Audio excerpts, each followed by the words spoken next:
وقال الله تعالى في موضع آخر قد أفلح المؤمنون الذين هم في صلاتهم خاشعون. وقال الله تعالى في موضع آخر وأمر أهلك بالصلاة واصطبر عليها.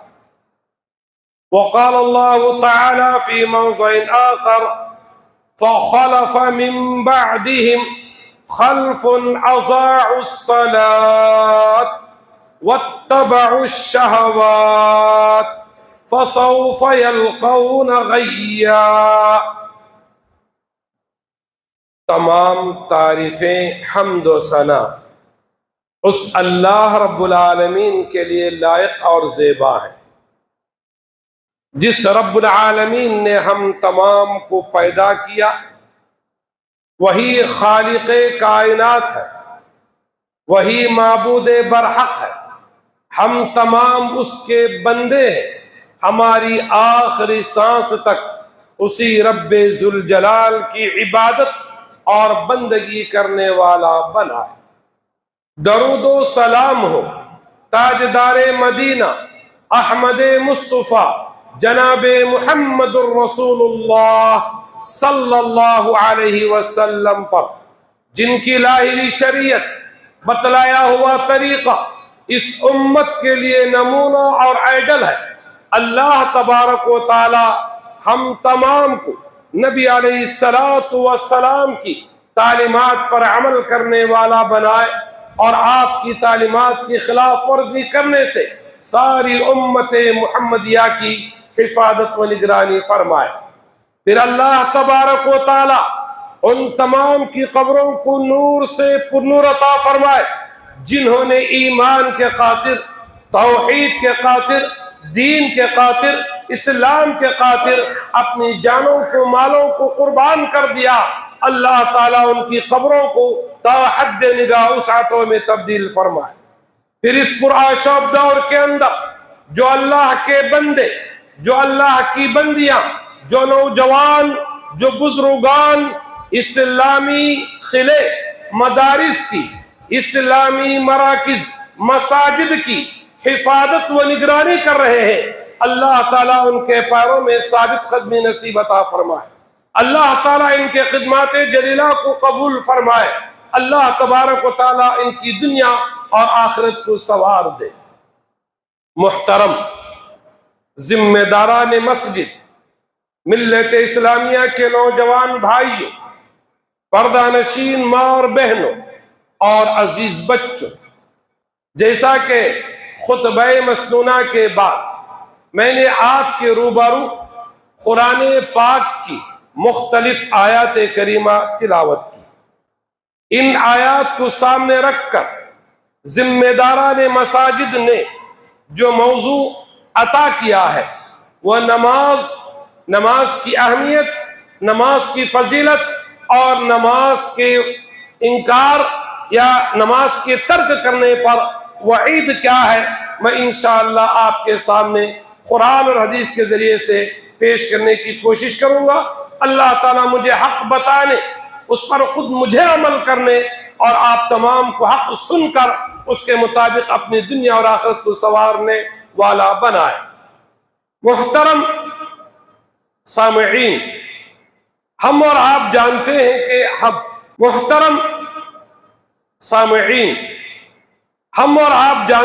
کہ ہم کلمہ طیبہ کا اقرار کرنے کے بعد ہماری اسلام کی بنیاد جو رکھی گئی ہے وہ 5 چیزوں پر رکھی گئی ہے۔ کلمہ طیبہ کا اقرار کرنے کے بعد نماز، روزہ، زکوٰۃ، حج، اور اس میں جو توحید کا اقرار کرنے کے لیے ہمارے فہم اور ہماری سمجھ اس بات پر دلالت کرے کہ اللہ رب العالمین کے علاوہ کوئی عبادت کے لائق نہیں ہے، جناب محمد الرسول اللہ صلی اللہ علیہ وسلم میرے اور آپ کے آخری نبی ہے، ان کی تسلیم کر کے اس پر عمل کیا جائے۔ اور نماز کے متعلق نبی کریم جناب محمد رسول اللہ صلی اللہ علیہ وسلم نے فرمایا مرو اولادکم، تم اپنی اولاد کو جب تمہاری اولاد 7 سال کی ہو جائے مسجد جانے کے لیے، نماز کی عادت کے لیے، انہیں عادت بنانے کے لیے خود نماز پڑھ کر ان اولاد کو نماز کی طرف ہدایت دی جائے اور ان کو نماز کی طرف شوق دلایا جائے، نماز کی طرف احساس دلایا جائے، اور 10 سال کی عمر ہو جائے اگر نماز نہ پڑھنے کے لیے آگے بڑھے تو اللہ کے رسول صلی اللہ علیہ وسلم نے فرمایا تعذیبی کارروائی کرتے ہوئے انہیں مارنے کا حکم دیا۔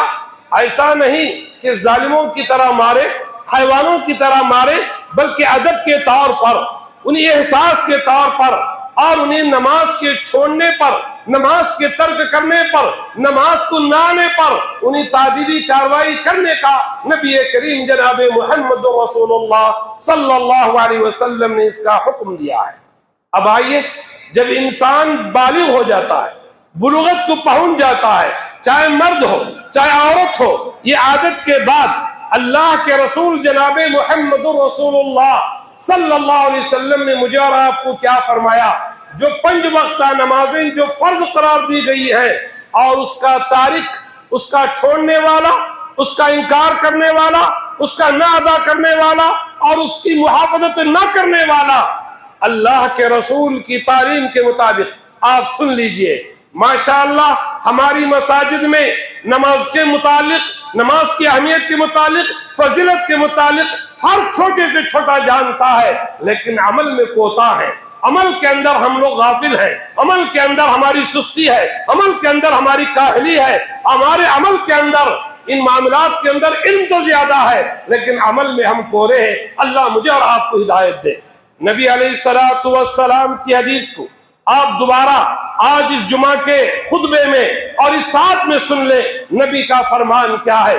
من ترک الصلاۃ متعمدا فقد کفر، فقد کفر کا۔ اللہ کے رسول کی یہ تعلیم مجھے اور آپ کو جھنجھوڑ رہی ہے، بتلا رہی ہے۔ کیا فرمایا؟ من، جو شخص، چاہے مرد ہو چاہے عورت ہو، چاہے بلوغت کو پہنچنے والا جوان ہو، چاہے وہ دادا نانا بن کر تمہیں گزار رہا ہو، چاہے وہ عورت جس کے لیے نماز فرض ہے، تو اللہ کے رسول نے صاف کہا من ترک الصلاۃ، صلاۃ نماز ہے، یہ عبادت ہے اور یہ 5 پلر میں ایک اہم پلر ہے۔ اللہ کے رسول نے اس کے بارے میں کہا من ترک الصلاۃ، جو نماز کو چھوڑے گا، جو نماز کو ترک کرے گا، جو نماز سے ناغا ہوگا، کس اعتبار سے؟ من ترک الصلاۃ متعمدا، جان بوجھ کر۔ آپ کو معلوم ہے کہ میری نماز ناغا ہو رہی ہے، معلوم ہے کہ میری نماز قضا ہو رہی ہے، معلوم ہے کہ یہ نماز کا وقت ہے، معلوم ہے کہ یہ نماز مجھے ادا کرنا ہے۔ جو نماز کا ٹائم ٹیبل میرے اور آپ کی نگاہوں کے سامنے ہے، نماز کا وقت میرے اور آپ کے سامنے محضر ہے، اس کے باوجود بھی میں اور آپ نے ایک وقت کی نماز جان بوجھ کر ترک کر دیا، تو نبی علیہ السلام نے فرمایا فقد کفر کہا، فقد کفر کہا۔ اس مسجد کے اندر علماء کا آنا جانا، مدنیوں کا آنا جانا، علماء کرام، حفاظ کرام بیٹھے ہوئے ہیں، اور آپ بھی قرآن پاک کو اٹھائیے اور آپ بھی پڑھیے، آپ کو پتا چل جائے گا جہاں نبی علیہ السلام نے کیا کہا؟ فقد کفر کہا، کہ اس نے کفر جیسا کام کیا۔ آپ جانتے ہیں کہ کفر کب ہوتا ہے؟ یہ نماز کو انسان، وہ نوجوان، وہ بزرگ، وہ چھوٹا، وہ بڑا، وہ کوئی بھی اگر جان بوجھ کر ایک نماز بھی ترک کر دیتا ہے تو نبی نے صاف کہا فقد کفر، اس نے کفر جیسا کام کیا۔ اللہ سے توبہ مانگنا ہے، اللہ سے توبہ کرنا ہے، استغفار کرنا ہے اور رجوع اللہ ہونا ہے۔ اور ہماری ایک نماز پر ترک ہونے پر نبی علیہ السلام نے یوں فرمایا، تو میری اور آپ کی نمازوں کا حال کیا ہے، میں اور آپ جائزہ لے سکتے ہیں۔ آج جو میں نے خطبہ جمعہ میں آپ کے سامنے جن آیتوں کو تلاوت کیا، ان آیات پر بھی آپ غور کیجئے۔ 18ویں پارے کی پہلی آیت، 18 پارویں کی قد افلاح کی پہلی آیت، اس میں اللہ نے صاف کہا قد افلح المؤمنون. کیا کہا؟ وہ مومن کامیاب ہو گئے. یہاں بھی قد کا استعمال ہوا. فقد کفر وہاں بھی قد کا استعمال ہوا. فقد کفر کہا اور وہی قد کا استعمال کر کے اللہ تبارک و تعالیٰ نے ان مومنوں کو کامیاب بتایا. قد افلح المؤمنون، وہ مومن مرد، وہ مومن عورتیں، وہ مومن نوجوان، وہ مومن بزرگ کامیاب ہو گئے. کون کامیاب ہوئے؟ اللہ نے اس کے بعد فرمایا الذین هم فی صلاتهم خاشعون، اپنی نمازوں میں خشوع و خضوع کا معاملہ کرتے ہیں. اپنی کوئی نماز ترک نہیں ہوتی، اپنی کوئی نماز نہیں چھوٹتی، اپنی کوئی نماز میں سستی کاہلی نہیں پائی جاتی. یہ بات آپ کو ثابت ہو گئی. ایک چھوٹی سورت سورہ ماعون ہر طالب علم کو، ہر مسلمان نوجوان بچہ اور بچی کو مکتب میں یاد دلایا جاتا ہے، ماں باپ یاد دلاتے ہیں، اس کا معنی اور مطلب پڑھایا جاتا ہے، سمجھایا جاتا ہے. وہ آیت کو بھی میں نے آپ کے سامنے تلاوت کر کے آپ کے سامنے واضح انداز میں رکھنا چاہتا ہوں. قرآن پاک میں اللہ رب العالمین فرماتے ہیں سورہ ماعون میں فویل للمصلین. دیکھیے فویل آپ کے لیے بربادی ہے، آپ کے لیے میرے لیے ہلاکت ہے. کن کے لیے ہلاکت ہے؟ فویل للمصلین، نمازیوں کے لیے ہلاکت ہے، نماز پڑھنے والوں کے لیے ہلاکت ہے، نماز پڑھنے والوں کے لیے بربادی ہے. اب مسئلہ آئے گا کیا ہم نماز بھی پڑھیں اور نماز بھی ادا کریں، ہمارے لیے ہلاکت ہو اور ہمارے لیے بربادی ہو، ہمارے لیے نقصان ہو؟ اللہ رب العالمین نے ان نمازیوں کی صفت بتایا. اس کے بعد والی آیت میں اس بعد والی آیت کو پڑھیں فویل للمصلین الذین هم عن صلاتهم ساہون، اپنی نمازوں میں سستی، اپنی نمازوں میں کاہلی، اپنی نمازوں میں تغافل، اپنی نمازوں میں بے اعتنائی، اپنی نمازوں میں نماز کی پابندی کا کوئی شعور، کوئی احساس نہیں ہے، جس کے نتیجے میں ویسے نمازیوں کے لیے اللہ رب العالمین نے ہلاکت کا پیغام دیا ہے. یہ قرآن میں موجود ہے. یہ بھی آپ نے سن لیا. ایک آیت کریمہ میں نے آپ کے سامنے تلاوت کی پڑھی، اسے بھی سن لیں. فَخَلَفَ مِن بَعْدِهِمْ خَلْفٌ أَضَاعُوا الصَّلَاةَ وَاتَّبَعُوا الشَّهَوَاتِ فَسَوْفَ يَلْقَوْنَ غَيًّا. یہاں بھی اللہ تبارک و تعالیٰ نے کہا کہ کچھ بات فَخَلَفَ مِن بَعْدِهِمْ خَلْفٌ، ایسے ناخلف آئیں گے اور جو نماز کو ضائع کریں گے، نماز کو برباد کریں گے، نماز کے ٹائم کو غفلت میں ڈال دیں گے، نماز کے ٹائم میں دوسری لایانی چیزوں میں پڑیں گے، اور اللہ کی عبادت کو، اللہ کی بندگی کو، جس نماز کے ذریعے سے اللہ کا تقرب حاصل کرنا تھا، وَأَضَاعُوا الصَّلَاةَ، نماز کو ضائع کریں گے اور نماز کو حقارت کریں گے اور نماز کو اس کی کوئی پرواہ نہیں کریں گے. اللہ نے کیا کہا؟ ان کی صفت کیا ہوگی؟ وَاتَّبَعُوا الشَّهَوَاتِ، وہ شہوات کے علمبردار ہوں گے، وہ شہوات کے پر چلنے والے ہوں گے، اپنی شہوات نفس پر عمل کرنے والے ہوں گے. تو اللہ رب العالمین نے ان کے بارے میں کہا فَسَوْفَ يَلْقَوْنَ غَيًّا، کچھ مدت بعد اللہ تبارک و تعالی ان کو جہنم کے اندر ڈال دے گا اور ایسی غی کے اندر ڈال دے گا، اس سے پنپنا، اس سے اٹھنا ان کے لیے مشکل کا ذریعہ بن جائے گا. یہ تو اللہ رب العالمین نے صاف کہا، اس میں بتا دیا. اب آئیے جن نمازوں کے بارے میں نبی کریم جناب محمد رسول اللہ صلی اللہ علیہ وسلم نے کیا فرمایا، کیا بتایا؟ عبداللہ ابن ام مکتوم جو نابینا صحابی آئے اور سوال کیا، پوچھا کیا میں نماز اپنے گھر میں پڑھ سکتا ہوں؟ اللہ کے رسول نے اجازت دے دی، کیونکہ وہ نابینا ہے، فلاں ہے، فلاں ہے.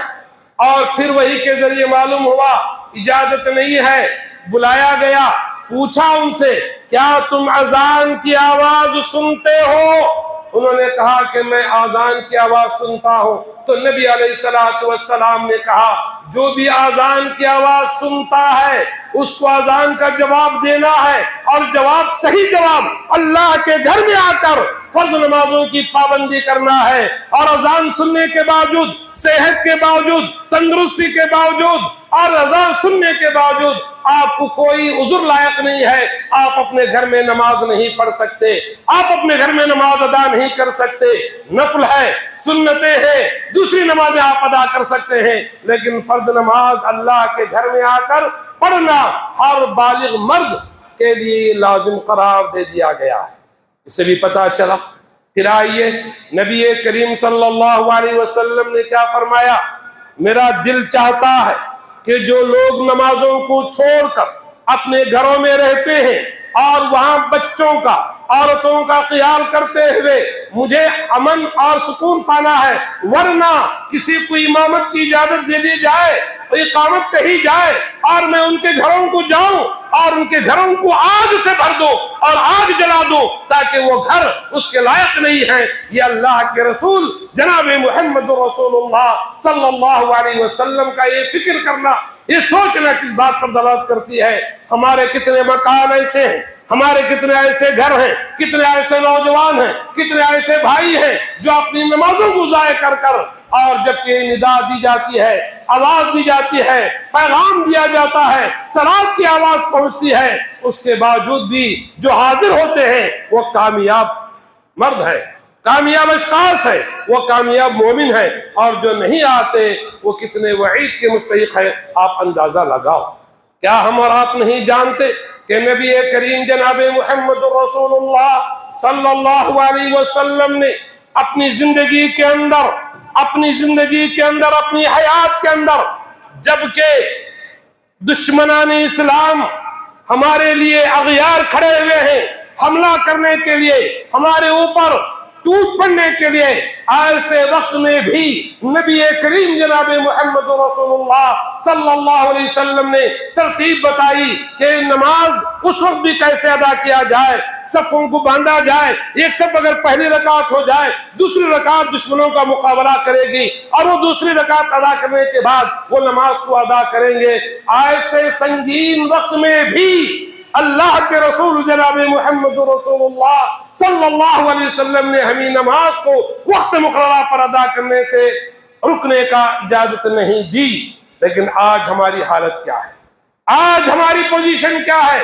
وہ نماز جس کے ذریعے سے ہماری دنیا سنورنے والی، ہماری آخرت بننے والی، اور سب سے پہلے اگر سوال ہوگا قبر میں تدفین کرنے کے بعد اللہ تعالی ہم سے نماز کے بارے میں پوچھے گا، تو میرا اور آپ کا جواب کیا ہوگا؟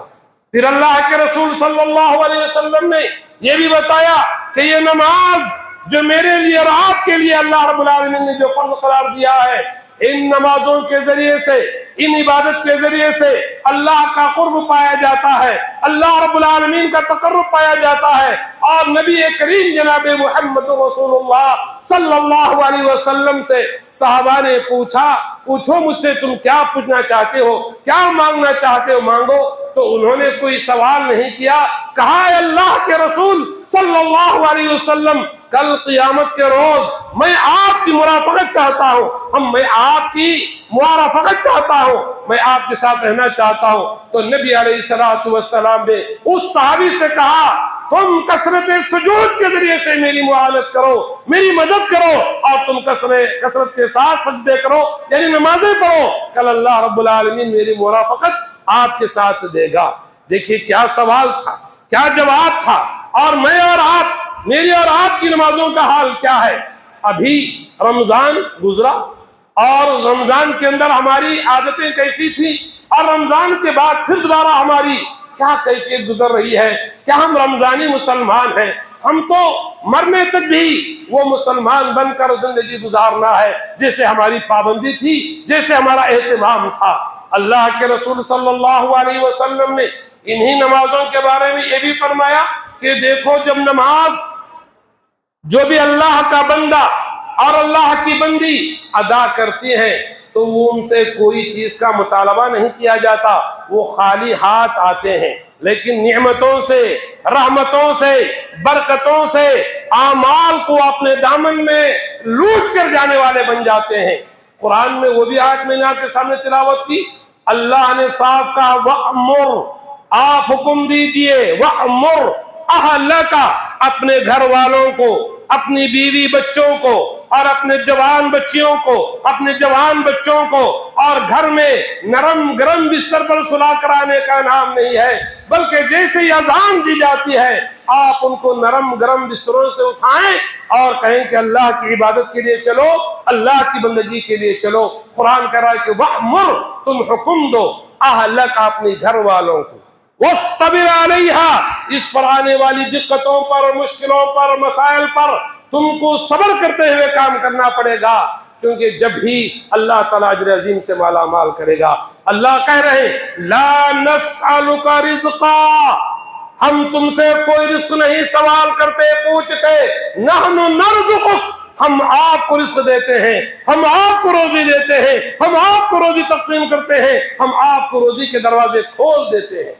اور جب اللہ کا بندہ فجر کی اذان پر نیند بیدار ہوتی ہے، اٹھتا ہے، جو شیطان ناک کے بانسے پر سو کر جو 3 گھاٹی ڈال دیتا ہے، اٹھنے پر ایک کھلتی ہے، وضو کرنے پر دوسری کھلتی ہے، جب ہم آ جاتے ہیں دعا پڑھ کر تو تیسری بھی کھل جاتی ہے۔ جب نماز فجر میں ہم پڑھتے ہیں تو نبی علیہ السلام نے کیا فرمایا؟ یہ جو فجر کی 2 رکعت سنت ہے، دنیا وما فیہا سے بہتر دولت ہے، دنیا وما فیہا سے بہتر چیز ہے۔ بتاؤ، ہماری فجر جا رہی ہے، ہماری سنتیں یہ ختم ہو رہی ہیں، ہماری اور آپ کی پابندی کیا ہو رہی ہے؟ کیا دنیا وما فیہا سے بہتر چیز کو ہم نے اپنایا؟ کیا ہم نے اختیار کیا؟ کیا ہمارے گھروں سے اٹھ کر آ کر ہم اللہ کی عبادت کی؟ کیا مسجدوں کو آباد کیا؟ اور جب ہم آ رہے ہیں تو ہمارے لیے اجر و ثواب ہے۔ جب آپ وہاں سے وضو کر کے آتے ہیں، آپ وضو کر کے آتے ہیں تو جب وضو کرتے ہیں چھوٹے موٹے گناہ سر سے لے کر ہمارے پیروں میں یا انگلیوں سے یا کچھ ہوتا ہے تو ہمارے آخری قطرے کے ذریعے سے وہ گناہ دھل دیے جاتے ہیں، وہ گناہ پاک کر دیے جاتے ہیں، اور جب ہم آتے ہیں تو جنت کے راستے میں آنے کے مصداق ہوتے ہیں۔ اور جیسے ہی اللہ کے گھر میں آ کر نماز پڑھتے ہیں، نماز ادا کرتے ہیں، اور فجر کی نماز ہم نے باجماعت ادا کی اور عشاء کی نماز باجماعت ادا کی، نبی کریم جناب محمد رسول اللہ صلی اللہ علیہ وسلم نے فرمایا جو فجر کی اور عشاء کی نماز باجماعت ادا کرتا ہے اور مسجدوں میں اس کا اہتمام کرتا ہے تو اس کے لیے رات بھر عبادت اور بندگی کرنے کا اجر و ثواب دیا جاتا ہے۔ اب پھر اللہ کے رسول نے کہا کہ جو فجر کی عشاء کی نماز میں غیر حاضر ہوتا ہے وہ پکا مومن نہیں بلکہ وہ منافق ہے، وہ منافقانہ صفت ہے، وہ منافقانہ چال ہے، وہ منافقانہ کردار ہے، وہ منافق کی نشانی بتائی۔ آپ بتاؤ آج ہماری فجر اور عشاء کا حال کیا ہے اور ہمارے فرائض کا حال کیا ہے؟ اور خود نبی کریم جناب محمد رسول اللہ صلی اللہ علیہ وسلم نے فرمایا کہ دیکھو یہ مسجدیں جو ہم اور آپ اپنی گاڑی کمائی کے ذریعے سے تعمیر کرتے ہیں، اللہ تعالیٰ ایسے بندوں کو جنت میں محل بناتا ہے، اس سے کہیں زیادہ انسان دنیا میں 50 60 70 سال جیتا ہے، اپنی پوری پونجی کو لگا کر ایک مکان بناتا ہے، اور وہ بھی مکان جب موت آ جائے 12 گھنٹے سے پہلے خالی کر کے اپنی حقیقی منزل جو 2 گز زمین والی منزل میں پہنچ جاتا ہے، اور پہنچنا لازم ہے۔ لیکن نبی کریم جناب محمد رسول اللہ صلی اللہ علیہ وسلم نے فرمایا دن اور رات میں جو بندہ 12 رکعت سنتوں کی پابندی کرتا ہے اس کے لیے اللہ تعالیٰ جنت میں ایک محل تیار کر دیتا ہے، اور کبھی وہ ختم ہونے والا نہیں، کبھی وہ مٹنے والا نہیں، اور کبھی وہ ختم ہونے والا نہیں ہے۔ تو بتاؤ کہ میں اور آپ یہ 12 رکعت سنتوں کی پابندی کر کے جنت میں محل تیار کیا یا نہیں کیا؟ ہم اپنے ہاتھوں پر رکھ کر سوچ سکتے ہیں۔ پھر نبی کریم صلی اللہ علیہ وسلم نے فرمایا کہ یہ نماز اللہ تبارک و تعالی کہاں پر قرار دیا؟ معراج میں، 7واں آسمان پر۔ یہ امت محمدیہ کا اعزاز ہے۔ یہ نماز کے ساتھ تمہارا میرا سلوک کیا ہے؟ یہ نماز میرے لیے اور آپ کے لیے ہر جگہ نجات کا ذریعہ بن جاتا ہے۔ نبی کریم جناب محمد رسول اللہ صلی اللہ علیہ وسلم نے فرمایا کہ یہ نماز کے بارے میں کل اللہ تبارک و تعالیٰ سوال کرے گا قبر کے اندر۔ اگر ہماری نمازیں درست ہیں، ہماری نمازیں صحیح ہیں، ہماری نمازیں خشوع و خضوع کے تحت ہیں، وقت مقررہ پر ہیں، اللہ کو راضی کرنے کے لیے ہیں، اللہ کو خوش کرنے کے لیے ہیں، اور ہماری زندگی کے اندر جو ایک دن جو 12 گھنٹے کا ہوگا، اس 12 گھنٹے میں 1 گھنٹہ اللہ کی عبادت کے لیے اور جو ہمیں مرنے کے بعد کام آنے کے لیے، میرے لیے اور آپ کے لیے فائدہ مند ثابت ہو۔ فجر کے 10 منٹ، ظہر کے 10 منٹ، عصر کے 10 منٹ، مغرب کے 10 منٹ اور عشاء کے 10 منٹ، یہ 50 آنے جانے کے لیے اگر 2 منٹ لیا جائے تو تقریباً 1 گھنٹہ جو ہم نے نکالا وہ ہمارا ہوگا، وہ ہمارے لیے کام آنے والا ہوگا۔ آپ نے سمجھا ہوگا ہم نے کوئی بلڈنگ بنا دی، ہم نے روزی روٹی کما لی، ہم نے ہماری عبادت کی اور ہماری قبر کی حالت کو ہم نے ٹھیک نہیں کیا، تو نبی علیہ السلام نے کیا جواب دیا؟ کل قیامت کے روز بے نمازی کا انجام، بے نمازی کو کس کے ساتھ کھڑا کیا جائے گا؟ شداد کے ساتھ، نمرود کے ساتھ، ابی بن خلف کے ساتھ۔ اللہ کے رسول صلی اللہ علیہ وسلم نے کہا کہ ایسے دین کے دشمنان کے ساتھ بے نمازیوں کا انجام ہوگا۔ کیا ہم ان کے صف میں کھڑنا چاہتے ہیں؟ کیا ہم ان کی صف میں اٹھنا چاہتے ہیں؟ کیا ہم ان کی صف میں کھڑے ہو کر اپنی آخرت کو برباد کرنا چاہتے ہیں؟ اور آخری بات جو آپ کے سامنے بتانا چاہتا ہوں، ہم نے کئی مرتبہ آپ نے بھی سنا ہوگا اور آپ نے بھی عمل کر کے اپنی دنیا اور آخرت کو سنوارنا ہے۔ دنیا والے دنیا گزار کر جب چلے جاتے ہیں، کل اللہ تبارک و تعالیٰ کے دربار الہی میں حساب و کتاب ہوگا۔ جنت والے جنت میں چلے جائیں گے، جہنم والے جہنم میں چلے جائیں گے۔ اور جب جنتی لوگ سوال کرتے ہیں کہاں سے؟ جنت سے، جہنمیوں سے۔ قالو، سوال کیا؟ ما سلککم فی سقر، یہ جہنم میں تم جل رہے ہو، کون سے گناہ کی وجہ سے، کون سی غلطیوں کی وجہ سے، کون سا جرم تھا تمہارا؟ مجھ جیسے بے نمازی کہیں گے رب ذوالجلال کی موجودگی میں ان جنتیوں کے جواب دیتے ہوئے، لم نک من المصلین، ہم پکے نمازی نہیں تھے، ہمیں صرف 8 کی نماز پڑھی جاتی تھی، کبھی 1 کی نماز پڑھی جاتی تھی، کبھی توفیق ہو تو دن میں 1 نماز پڑھی جاتی تھی۔ آج وہ جرم کے اندر ہم نے اپنی زندگی کو برباد کر دیا، قیمتی وقت کو برباد کر دیا، اللہ کی دی ہوئی صحت کو گناہ میں ڈال دیا۔ ہم اللہ کے لیے سجدہ کرنے والے نہیں تھے، عبادت کرنے والے نہیں تھے، نماز پڑھنے والے نہیں تھے۔ قرآن کہہ رہا ہے وَلَمْ نَكُ مِنَ الْمُصَلِّينَ، ہم نمازوں کی پابندی کرنے والے نہیں تھے، ہم نمازوں کا اہتمام کرنے والے نہیں تھے، ہم نمازوں کو آنے کے لیے نہیں تھے، جس کے نتیجے میں آج جہنم میں جل رہے ہیں۔ بتاؤ کیا فائدہ ہوگا؟ ایک دن مجھے اور آپ کو جانا ضروری ہے اور اللہ کے سامنے جواب دینا ضروری ہے۔ اسی لیے دی ہوئی زندگی کو غنیمت جان کر نمازوں سے کاہلی مت کرو، نمازوں سے غفلت مت کرو۔ یہ مسجدیں اور یہ مسجد سے جس کا دل لٹکا ہوا ہوگا، کل اللہ تعالیٰ قیامت کے روز جن 7 آدمیوں کو عرش کے سائے میں جگہ نصیب کرے گا، اس بندے کو بھی، اس بندی کو بھی، اس نوجوان کو بھی، اس بزرگ کو بھی جس کا دل مسجد سے لٹکا ہوا تھا۔